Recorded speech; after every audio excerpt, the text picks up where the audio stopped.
How can a game that starts with you literally one bite away from death be one of the most relaxing and coziest survival games ever made?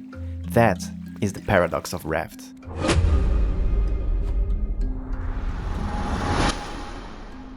Hello everyone, I'm Time Well Played, where your time matters more than mine, so let's not waste it. Raft is a game that throws you into an endless ocean with nothing but a plastic hook and 4 flimsy planks of wood. Your only company is a relentless shark that wants to eat you, your raft, and everything on it. As always, the verdict comes first. I rate this game a solid 7.5 out of 10, meaning it earns the no time wasted stamp. If you get a few minutes to spare, please follow me and let's check out what makes this game so great. Millions of people have poured hundreds of hours into Raft, turning that floating death trap into a luxurious multi-story paradise.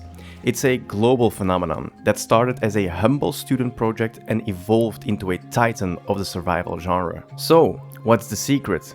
Is this game a true survival masterpiece? Or is its chill vibe just hiding a shallow and repetitive grind? Today, we're going to find out. We're breaking down everything from the addictive building loop to the clunky combat and the surprisingly deep story. By the end of this, you'll know if Raft is genuinely one of the best survival games out there, or if it's all just smoke on the water. Let's dive in. Let's get to the heart of what makes Raft so special. Your base comes with you. This isn't just a cool feature, it's a fundamental game changer for the survival genre. There's no need to build outposts or commute back to a stationary home base. Your home is the journey, and watching your tiny, pathetic raft grow from 4 planks into a self-sustaining mansion on the sea is one of the most satisfying progression loops I've ever experienced in a game. The core gameplay is deceptively simple. You throw your hook, you pull in floating debris like plastic planks and palm leaves, and you use that junk at the research table to unlock new crafting recipes. This is where the magic begins. Your first big step is a simple purifier for water and a grill for food. And suddenly, you're not just at the mercy of the ocean anymore. Then comes the sail and a streamer, giving you a vague sense of control over your direction. But the real turning point, the moment you go from a survivor to a captain, is when you build your first engine and steering wheel. The feeling of finally being in control of steering your creation wherever you want to go is incredible. It opens up the entire world. You can line the edges of your raft with collection nets, and they passively scoop up all the debris for you. The frantic, constant need to throw your hook fades away, replaced by a steady, automated income of resources. Before you know it, you're not just surviving, you're thriving. You've got a multi-story vessel with a garden for crops, enclosures for livestock, and chests overflowing with materials.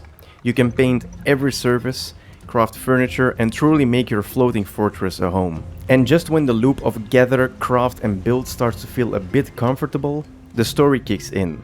Crafting a radio receiver and a set of antennas reveals coordinates on your screen pointing you to mysterious large islands. These aren't the tiny forgettable sandbars you've been seeing, these are unique handcrafted locations that are begging to be explored. You'll discover a luxury yacht stranded in a cove, a mountainous national park stalked by a giant bear, a precarious town built from scrap metal containers, and even a high-tech floating metropolis. Each location has its own story, told through notes and environmental details, its own puzzles to solve, and its own unique enemies and resources. This is what gives all that building and preparation a real sense of purpose. You're not just building a bigger raft, you're building a vessel capable of taking on a true adventure to uncover the secrets of this flooded world. But it's not always smooth sailing.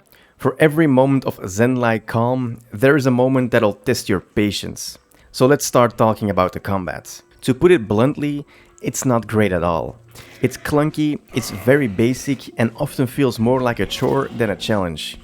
Fighting off a screeching bird on a mountaintop or a warthog in a cave is a matter of simplistic hit and back away tactics that feel very outdated and unsatisfying. The underwater sections can be particularly frustrating with annoying pufferfish that are very hard to deal with. And then there's Bruce, the shark, your constant companion. In the early game, he is a genuine threat, keeping you on your toes and making every dip in the ocean a calculated risk. But later on, he's just an annoyance. He's a persistent, toothy pest that nibbles on your foundations, forcing you to constantly stop what you're doing to repair them. You can eventually fortify your entire raft to stop him for good, but until you have the resources for that, he is a recurring headache. The grind can also be a little bit too much, especially for solo players. The constant need to manage hunger and thirst, combined with tools that break frustratingly quickly, means the opening hours can feel like a frantic, stressful and repetitive slog. This is a game that is undeniably better with friends. And that brings us to the multiplayer. Playing Raft with friends transforms the experience entirely. That initial grind becomes a collaborative effort. One person can focus on fishing and cooking, while another gathers resources. Tasks that feel overwhelming alone become manageable and even fun with a crew. It also just leads to classic multiplayer chaos. There's nothing quite like frantically trying to steer your massive, poorly designed raft towards an island while your friend is screaming because they fell off the back and are being chased by the shark. It turns a solitary survival game into a social hub, a floating clubhouse where you and your friends can hang out, build something amazing and go on adventures together. If you have a group of friends looking for a new co-op game, Raft should be at the very top of your list. So, after all is said and done, is Raft worth your time? Well, it absolutely is. Despite its flaws, the weak combat and the tough early grind, Raft is a truly special survival game. It nails the feeling of progression better than almost any other game in the genre. The journey from a helpless survivor clinging to 4 planks of wood to the captain of a sprawling custom-built vessel is fantastic. For solo players, it's a wonderfully chill, almost cozy game that you can lose hundreds of hours into.